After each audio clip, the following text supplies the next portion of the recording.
I just had the absolute most insane freaking yard sale find of my friggin' life, man. If you are a collector or a reseller of any kind, you will probably agree with me that the most magical freaking place on the planet is a yard sale. It ain't Disneyland. Bar none. That is the one setting you, honest to God, have a chance to find something incredible for a absolute insane low price.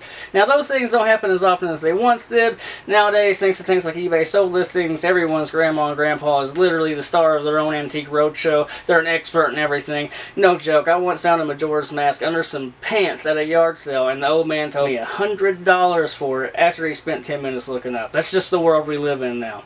But yard sales, estate sales, garage sales, those things are truly the only reason I was able to ever amass a collection anywhere near like the one I've been lucky enough to obtain. It took years, yard sale after yard sale, lucky break after lucky break, one after another, and eventually I was able to get something I was proud of. Unfortunately though, like I said, that kind of thing just doesn't happen as often as it once did. But when it does, when it rarely does, it makes those moments all the more amazing. Recently, I had the absolute, hands down, most incredible yard sale discovery of my freaking life. No joke. I had no idea what I'd stumbled upon at first. It was an old barn in the middle of nowhere up what we call a holler. Literally, up a 2-lane, down a 1-lane, up a gravel road in the middle of nowhere at a barn. Old man getting drunk. Asked him if there was any toys or games or anything. He said, yeah, there was a few. But he said, check this out. An old metal, just gigantic beast of a display case. The word Sega slapped right on the top. Glass panels on the side, missing the doors. I had no idea what I had stumbled into. No idea at all. I knew it was something cool, but I really didn't know. And I did know it was missing the doors. I could see that. There was no shelves. I didn't know anything about this thing. I quit Google. There was no Google. I was in the middle of nowhere. No way to look anything up. So I just rolled with it. I asked how much. He said $30. I knew that was a safe bet, so I dove on it. I just had the absolute most insane freaking yard sale find of my friggin' life, man. I know every time I find something cool at a yard sale, I tell myself, oh, okay, this is the coolest thing I've ever found at a yard sale. Nope. This one wins. This one wins. Oh man, the only thing I'm worried about though is my wife. I'm completely out of room. I'm under strict orders not to bring home anything, like, at all, no matter what the size, and this thing is absolutely monstrous, so she is going to tear my nuts off my body with her teeth. I don't even care. It's insane. I still can't believe it. I'm not even exactly sure what I'm dealing with here, but I have a pretty good idea. It's awesome. Man. Got home. Couldn't believe it. My biggest fear was my wife at the time. She told me not to bring home anything else, and I literally just brought home something that weighed as much as a freaking car. Normally I would film the entire process of finding something like this, but I didn't have the presence of mind to do that. I was too excited and, at the same time, too freaked out that my wife was going to kill me over bringing this huge thing home that I was just excited to get it off the truck and to the doorstep, and when she asked, I was going to play dumb. Thankfully, though, I had luck on my side. My wife actually likes Sega. It's the one thing that I could actually pass off because her favorite system is the Dreamcast, so thankfully I had an out. Lucky breaks all around, man. I'm still 2 weeks later shaking, just tore all to pieces about it.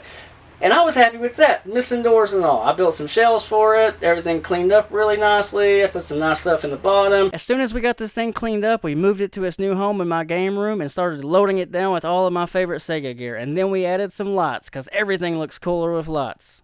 Now, I had mentioned to the man that I was pretty sure it was supposed to have glass doors of some sort that slide open. He said he thought he might have them, probably in the barn. He took down my name and number just in case, but that happens all the time, and I never hear back from anybody.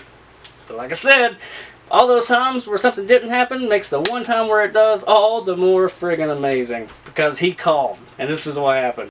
Holy crap, you guys. And lo and behold, they found the doors in perfect shape, extremely dirty, but I am absolutely blown away. Now at this point, believe it or not, my wife had managed to fall in love with this display case as much as I had, so these doors popping up like this was as much of a happy surprise to her as it was to me. I'm so excited. Please no brakes.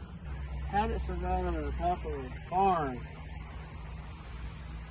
Okay, let's take it in.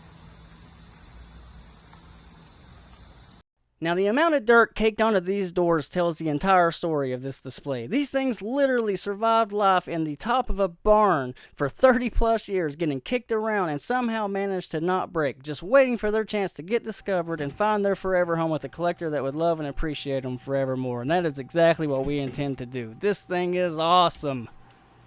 It came out amazing, just flat out amazing. Now, I was perfectly happy with just the display case. I loved it. I could not believe that I found something so awesome for such a good deal. But once they called and I was able to get the doors and I saw this thing in its final form, there was no going back. I tried to pay them more, but they just wouldn't have it. I tried, but they said they were happy with what they got, and that worked out for me. Now, I've since done some research on this thing, and it was just a retail case used at stores like Kmart and anybody who sold Sega. But man, this thing is just beautiful. The Sega logo being etched in the back just seals the deal.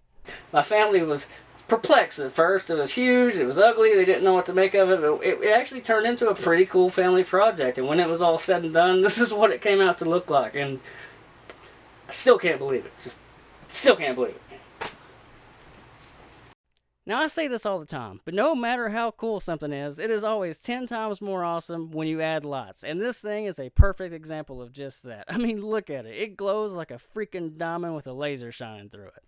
Now, I was able to learn a few things about these. There wasn't any information readily available. I had to hit up a couple of Facebook groups and ask some experts, but I did learn that as far as the rarer Sega cabinets go, this one is one of the more common ones. They do pop up from time to time from year to year.